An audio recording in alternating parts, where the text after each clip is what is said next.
إذا رفعك الله رفعك، فلا أحد يستطيع أن يخفضك. الله. وإذا أعلى الله شأنك فلا أحد يستطيع أن ينزلك. الله يقول لنبي: ألم نشرح لك صدرك ووضعنا عنك وزرك الذي أنقض ظهرك ورفعنا لك ذكرك.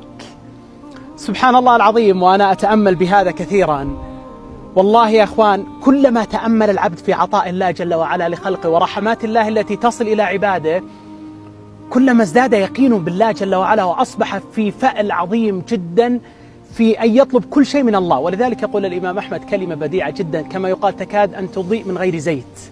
قال: لو صححت لم تخف أحدا. رزقك بيد الله، عافيتك بيد الله، شفاؤك بيد الله، أهلك، أولادك، ذريتك، الكون كله بيد الله جل وعلا. فإذا أصبح العبد دائما وأبدا هذا الظن قائم في قلبه، وأن خزائن الله جل وعلا وأن عطاء الله بيد الله وحده لا شريك له، أصبح بيقين وعافية من أمره لا يعلم بها إلا ربنا تبارك وتعالى.